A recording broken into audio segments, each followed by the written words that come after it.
Hi, hello. Welcome to another episode of Isaiah's Newsstand. It's your host, Isaiah Edwards. The date is November the 1st, 2023. Hopefully, this episode finds you well, in good spirits, and high hopes. As for me, we'll get to that in a second. I want to get into this first and foremost, so I don't forget. It is the first. It's the first of the month. So I want to shout out all my newsies. So here we go. Stephanie Renee, shout out to ya. Denver McIntosh, shout out to you.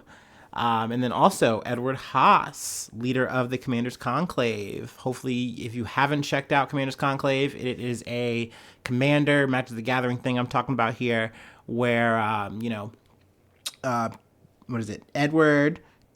Sorry, I had to do that. Ed, Fu, and Fu and the Noble, if you don't know, and then Brandon. They all get together with a guest. Sometimes even myself, I actually show up and do it and play, Magic. And it's a fun time. It's good shit. You should check it out. They usually do it like once a week, usually when they put up episodes, things like that. So, and it's on YouTube. So there's that. There's a shout outs. I wanted to get that in before I continue on to how I'm doing, which is not great. Not great. Actually, this is one of the first times we just got to just say right off the bat, not great. I gotta say, first and foremost, like start of my day, pretty good overall. Usual, blah blah blah. I play my little phone game, Monopoly Go. I got a new shield, and that was something that was like a pet peeve of mine. I couldn't get a new shield, and I grinded for that. So there is my good news there. But I was walking out, and I kind of noticed my car looked a little funkier than usual, and I was like, uh-oh. And I took a pic, and I was like, okay, let's see what the homies think. Let's see what what's going on maybe. And yeah, it's looking like I got a pretty bad issue going on now with my car, and so yeah, I'm trying to work that out. So you'll have to forgive me if I'm a little distracted. I've been a bit stressed out, a little discombobulated now, but hopefully I get back on track. But until then, life goes on, and I figured, hey, the show has definitely got to go on. This is a whole thing for me. I don't want to just like stop doing things because my life happened. And until I run out of internet, then or my equipment breaks, I want to keep doing this. Yeah, that's the goal. That's the operation. So yeah, here we go. I'm gonna take my little startup, and then we will get into some news because we do have some stuff to talk about for sure.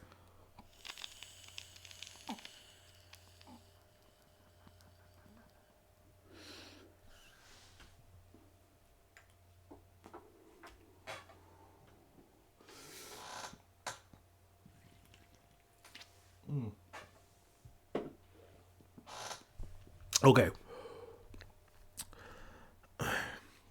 Our first story comes from The Hindu. There's the name of the publication. Also, there's another article from Reuters that you can also check out. But the way that Reuters kind of slants the article, I mean, I guess it's fine, but it leaves out the important part that got me into the story. So I just wanted to cover it from The Hindu because they kind of got it the way I initially heard it, which was from the BBC. The BBC News, the global British podcast. I listen to that shit like every fucking day. Anyway, 2 dead as Bangladesh garment workers protest low pay. The worst violence erupted on a highway north of the capital Dhaka to Mymensingh, where at least 4,000 workers clashed with police. Thousands of garment workers in Bangladesh walked off the job in protest at low wages Monday, sparking clashes with security forces and damaging multiple factories and unrest that left at least 2 people dead, police said. Bangladesh is one of the world's largest garment exporters, with the industry accounting for 85% of the South Asian country's 55 billion in annual exports, but conditions are dire for many of its 4 million apparel workers.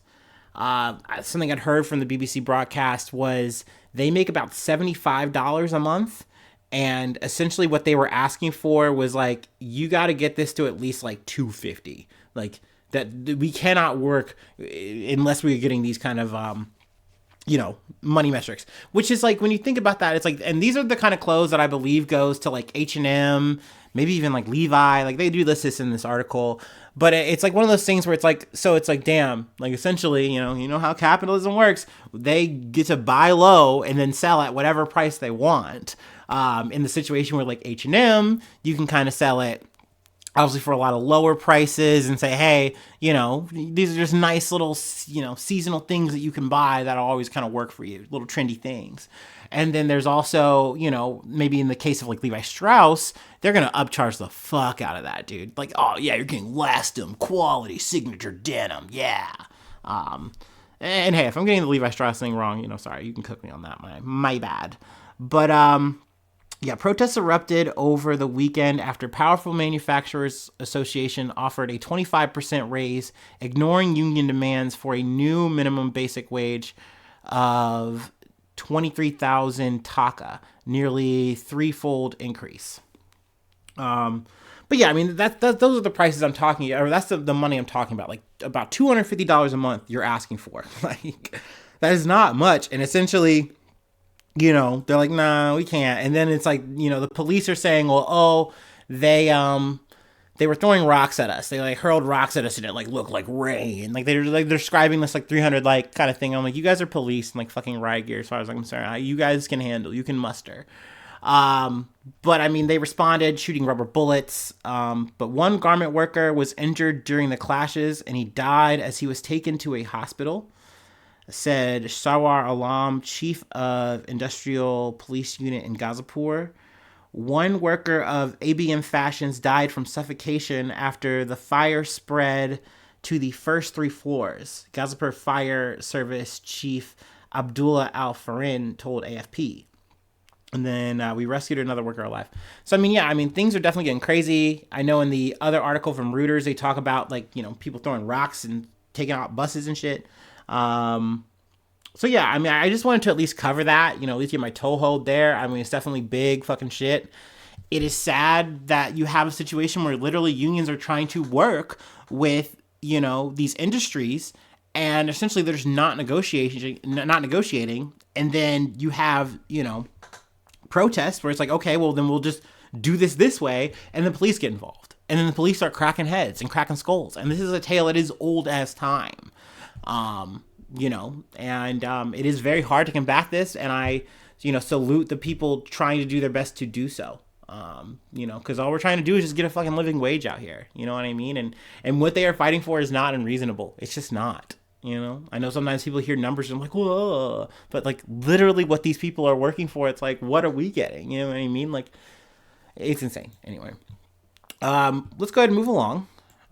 Sadly, stories are not going to get any better. From the Associated Press, trooper accused of withholding body camera video agrees to testify in deadly arrest of black driver. Prosecutors have dropped charges against a Louisiana state trooper accused of withholding body camera footage that shows another officer dragging black motorist Ronald Greene by his ankle shackles during his deadly 2019 arrest. Lieutenant John Clary, the ranking officer at the scene, has agreed to take the stand in the trial of Master Trooper Corey York, a former colleague charged with negligent homicide in the case. York is accused of forcing the heavyset Greene to lie down and handcuff for more than 9 minutes, which use of force experts said likely restricted his breathing. I believe there was 2 officers on him during that point. Mr. Clary has and will continue to cooperate with the state and testify truthfully in this matter, said John Bolton, the Union Parish District Attorney. It is not immediately clear why prosecutors dismissed the obstruction of justice indictment against Clary before he provides his testimony, and the single paragraph dismissal makes no mention of his pledged cooperation, which I think is very fucking stinky and very fucked up, because essentially that alone right there, he just gets to go back to work. Like, my man, you watch this shit. You watch this shit. And then, not to mention, you not just watch this shit, it is also mentioned in this article, my man lied to cover it up, saying, like, oh, Greene actually was freaking out the whole time. He was listening the whole time. When really, he's like, he screams, like, we're brothers. Like, you and I were brothers. Like, to the cops that are beating him, assaulting him.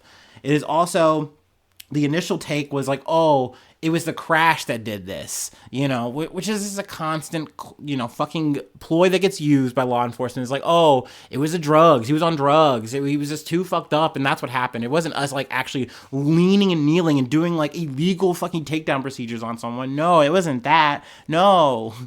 I didn't kill him. The bullets in the fall did. Like, fuck you, dude. It is nasty fucking procedures. It is time and time again. And I am annoyed as hell, frustrated as fuck, beyond belief that Clary just gets to walk away from this, potentially just get back in the fucking outfit and do the shit, just be James Bond again, when clearly you show no regard for humanity. But whatever. He is going to, cooperate, and I imagine that there's also, I don't know, maybe they just, I don't even want to speculate on that shit. Fuck that. It's fucked up. It's dumb as fuck. But yeah, I imagine, he's cooperating, so I imagine that's part of it. York is expected to stand trial next year, but is asking an appellate court to throw out his own indictment after prosecutors acknowledged a mistake by allowing a use of force expert to review protected statements York made during an internal affairs inquiry. Such compelled interviews may not be used to discipline officers administratively, but are specifically shielded from use in criminal cases. So that might be a factor here too, down the road. But yeah, I mean, we will see how that shakes out. That's a new development there. Definitely worth covering.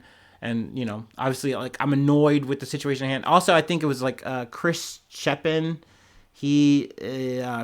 I'm sorry. Chris Harpin, a former Union Parish Deputy Sheriff who taunted Greene before he stopped breathing. He has 2 counts of malfeasance. But those charges were dismissed. Sorry, I'm reading that backwards. My bad. So, I mean, yeah, essentially it is down to York, but it just sounds like more or less this is just getting peeled back and everyone's just kind of getting off casually, whatever, no big deal. Someone fucking died. But, hey, whatever. We'll just get the guy who was, like, the biggest guy on camera, who we know and everyone can point and be really, really mad at. That'll solve it. That really just fixes this. Now, we're good now. We're not done really. This is, another issue. You know how I do. I got to bundle things sometimes. Literally what's fucked up. I was looking for this story I'm about to talk about Tyre Nichols, and I stumbled onto this along the way, and I was like, fuck, well, yeah, let's just fucking do it. Let's just chuck it on the wagon, Goddamn, living in fucking America. All right. ABC News. Former officer to change plea to federal charges in Tyre Nichols' death. Attorney. Desmond Mills Jr., one of the 5 former Memphis police officers charged in connection with the death of Tyre Nichols, plans to change his plea to federal offenses, and his attorney confirmed to ABC News. The attorney, Blake Ballin, said Mills will be entering a change of plea during a hearing on Thursday. Mills previously pleaded not guilty back in September to federal civil rights, conspiracy, and obstruction offenses.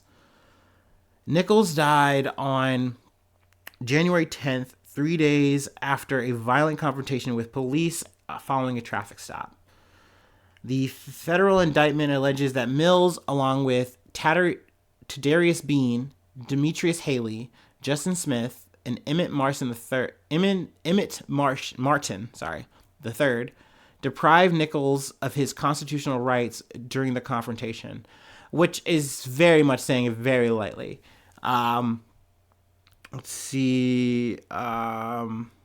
Each of the defendants, according to the indictment, were involved in beating Nichols during the January 7th traffic stop, and none relayed information about their assault to the Memphis police dispatcher, their supervisor, or EMTs and paramedics who were coming to the scene. The officers allegedly spoke at the scene about how they struck Nichols, including hitting Nichols with straight haymakers and taking turns hitting him with so many pieces, which that's a quote. Like that's something they said after they literally mauled the shit out of another human being.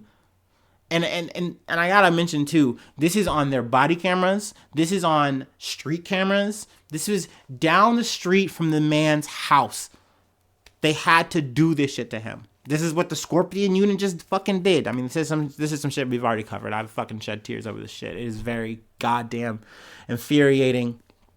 And I mean, hey, at least this guy is like saying, hey, I guess the water's too hot, so I'm gonna fucking make a fucking plea deal here. That's not doing the fucking right thing, by the way. That's just trying to save your own fucking ass here while you're fucking, up against it. But, we'll obviously see how this goes. This is a big update. I did miss that the family filed a civil lawsuit. I haven't heard anything, since then, but I did want to cover that. Yeah, man, I mean, this shit is heavy. It's hard as hell. I was 29 years old. Love life. Was just a guy. Literally, this was something that was like a potential traffic infringement thing at the very worst. They just wanted to pull this guy to just fuck with this guy because they could. Because they just fucking could. Because they just have a license to ill. And they were like, oh yeah, no problem. We can just do this and mark it up for whatever. We can just beat on this guy because we just got the time today. For what? For numbers? Like, it just doesn't make fucking sense. Just to say now they're doing the neighborhood a favor. Like, and it's sad that Nichols this isn't an isolated incident. Of course, this never fucking is. But like multiple people reported this fucking shit. I mean, it's a shame. It's a shame. I sometimes I think about this shit. It just all feels like a blur, just nonstop fucking affair. I can shift up to a world lens and think about all that fuckery. And I mean, I know there's shit I haven't talked about today that took place, and we'll cover it in a future episode. But, then I come back down to where I am in the States, and it's like, God damn it, dude. From one war zone to another, it feels like, man, Anyway, we got one more thing to cover. And then I will let you go. Do.